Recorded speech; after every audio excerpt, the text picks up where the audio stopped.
যে আমরা সাধারণ মানুষ এখন একটা মানুষকে দাগ দেওয়ার জন্য, মানে দাগ মানে তার জীবনে, তার চরিত্রে কলঙ্ক দেওয়ার জন্য এআই যথেষ্ট। যেমন ভালো গুণ আছে ঠিক কথাই, তার সম্বন্ধে কোনো ইয়ে নেই, নিঃসন্দেহে তার ভালো গুণও আছে, সেটা দিয়ে আমাদের অনেক কাজ হয়, কিন্তু তার ব্যবহার করা জানতে হবে তো। যদি ভালো জিনিসের ব্যবহার, যেমন আমাদের ভালো ছাড়া উপায় নেই, সেটা একরকম হতে পারে, কিন্তু এর খারাপ দিকগুলো যেগুলো আছে সেইগুলো যদি আমরা ব্যবহার করতে শুরু করি, তাহলে কোথায় যে গিয়ে ঠেকবে তার তো ঠিক নেই। যে কোনো একটা জিনিস, একটা বড় একটা রিভলভার, আমরা অনেক সময় এরকম ঘটনা দেখতে পাই, আমেরিকা দেখতে পাই, যে একটা এরকম বা কোনো একজন ব্যক্তি এসে স্কুলের মধ্যে একেবারে গুলি চালিয়ে বহু লোককে মেরে দিয়েছে। কি ব্যাপার? না, সেটি পাগল ছিল, তারপর তাহাতে রিভলভার পড়ে এবং সে এরকম ভাবে কাজ করে। তার মানে কি, ওই রিভলভারটা দিয়ে ভালো কাজ হয়, মানে যে শত্রু তাকে, তার থেকে আত্মরক্ষা করা যায়, তাকে মারা যায়, ইত্যাদি করা যায়। কিন্তু যদি ঠিক ঠিক লোকের হাতে না পড়ে, অর্থাৎ যে ব্যবহার করছে সে যদি শিক্ষিত না হয়, মানে ওই ব্যাপারে না হয়, তাহলে এটির ভুল ব্যবহার হয়। আর ভুল ব্যবহার হলে পরে সে কত ক্ষতি করতে পারে, কতগুলো মানুষের জীবন নিয়ে নিল। এরকম ভাবে আমাদের তো এরকম চোখের সামনে আমরা দেখতেই পাই, কত রকম ভাবে আমরা এই যন্ত্রের দ্বারা আমরা কিরকম ভাবে যান্ত্রিক হয়ে যাচ্ছে, আর তার অপব্যবহার হচ্ছে, করে ফেলছি আমরা। কেন না আমরা ঠিক সেই জায়গায় এখনো তৈরি নয়। হয়তো আমি সবাই বলছি না, যারা তৈরি নয় তাদের হাতে যখন এই এআই পড়ে, তখন সেটি অন্যরকম ভাবে ইউজ হয়। এখন যে ইউজ করছে, সে কারা ইউজ করছে? শুধু আমরা মানুষরা ইউজ করছি। এবার মানুষ, তার তো বিভিন্ন রকমের তাদের সমস্যা, তাদের বিভিন্ন রকমের কোয়ালিটির মানুষ, বিভিন্ন স্টেজে আছে তারা। এই যেমন আমাদের, আমরা যে কাজকর্মগুলো করি, আমরা যেমন চিন্তা করি, এই প্রত্যেকটি চিন্তা এবং প্রত্যেকটি কর্ম, স্বামীজি বলছেন যে আমাদের চিত্তের মধ্যে একটা দাগ রেখে দিচ্ছে। যেমন যেমন চিন্তা করছি, যেমন যেমন কর্ম করছি, সেই অনুযায়ী আমাদের মনের মধ্যে একটা দাগ তৈরি করে দিচ্ছে। এবার সেই দাগ যেমন যেমন হচ্ছে, সেই অনুযায়ী আমি, ভালো যদি কর্ম হয়, ভালো চিন্তা হয়, তাহলে সেটি সংস্কার ভালো হবে এবং তার দ্বারা আমি ভালো চরিত্রের অধিকারী হব।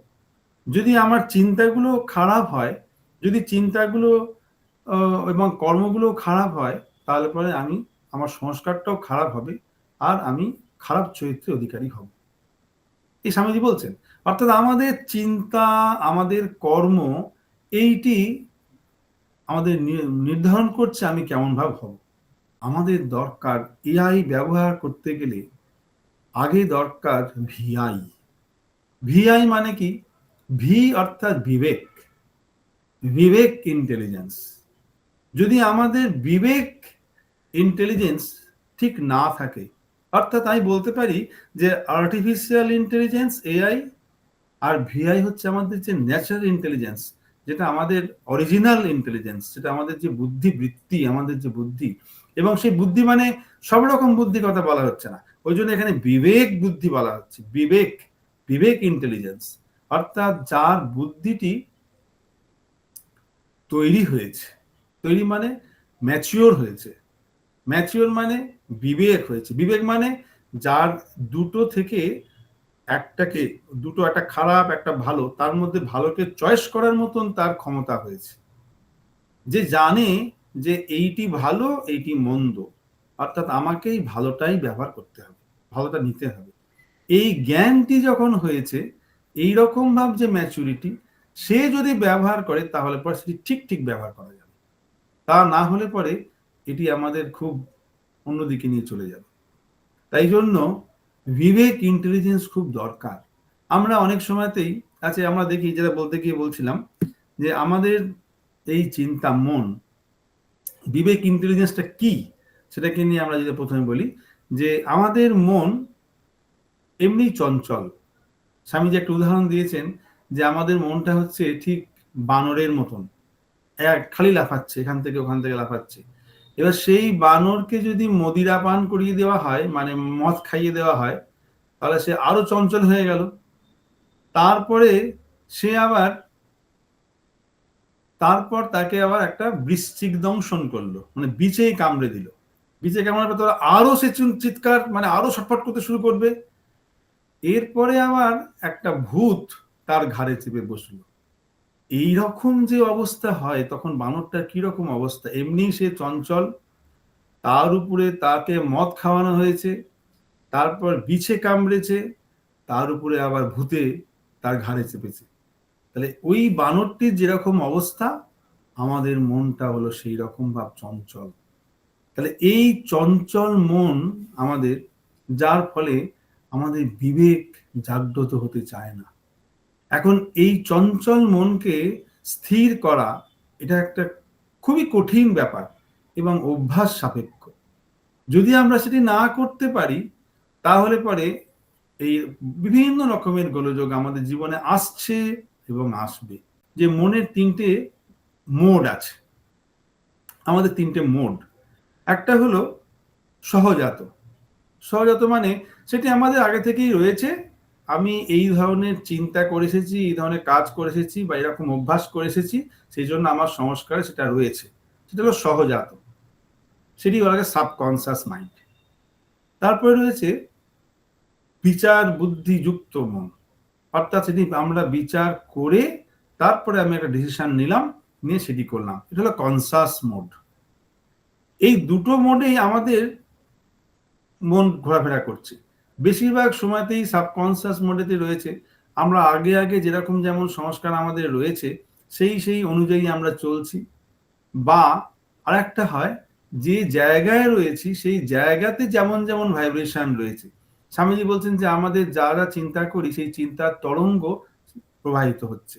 তো একটা জায়গাতে যখন টেম্পল কোনো মন্দিরে আছি, মন্দিরের মধ্যে সবাই জপ ধ্যান করে, একটা ভালো চিন্তা করে, সেজন্য সেখানকার ভাইব্রেশনটা একরকম। আমি একটা ল্যাবে আছি, ল্যাবেতে সবাই ওই সবসময় টেস্ট করছে বা বিভিন্ন ধরনের পরীক্ষা নিরীক্ষা করছে, সেখানকার ওই ধরনের একটা ভাইব্রেশন। যেখানে হসপিটাল সবাই রোগে রোগে ভুগছে, ওই নিয়ে আসছে, ওদের ওখানকার একটা একরকম ভাইব্রেশন। সেই জন্য যে যেরকম ভাইব্রেশনে আমরা গিয়ে পৌঁছবো, সেখানে গিয়ে ঠিক সেই রকম ভাইব্রেশন আমার মনের মধ্যে আসবে, ঠিক সেটা আমাকে প্রভাবিত করবে। তো আমার নিজের চিন্তা এবং কর্ম দ্বারা তৈরি সংস্কার সে আমাকে চিন্তা করতে একরকম প্রভাবিত করছে, আবার যে জায়গায় আমি রয়েছি সেখানকার এনভায়রনমেন্ট সে আবার আমাকে সেই রকম ভাব চিন্তা করতে প্রভাবিত করছে। যার ফলে এইগুলো সব হলো সাবকনসিয়াস মাইন্ড। এই সাবকনসিয়াস মাইন্ডে এই চিন্তাগুলো আমাদের বেশি বেশি আসতে থাকে। সেখানে আমি হয়তো নেই, আমার অজান্তেই হয়ে যাচ্ছে, করার পর ভাবছি যে ওহো এটা না করলেই হতো, এটা কিরকম ভাবলাম, কেন এমনটি হলো, ইত্যাদি আমরা ভাবি। তো এটা সাবকনসিয়াস। আর কনসিয়াস মানে আমি বিচার করে তারপরে একটা ডিসিশন নিলাম যে এইটা করতে হবে, এটা করা উচিত, আমি এটাই করবো, এরকম। এটা কনসিয়াস লেভেল, কনসিয়াস মোডে। তখন এই যে কনসিয়াস মোডে, অর্থাৎ আমি নিজে ডিসিশন নিলাম এইটা ভালো এটা মন্দ, আমি মন্দটা বাদ দিয়ে আমাকে ভালোটা করতে হবে, এই ডিসিশন নিলাম।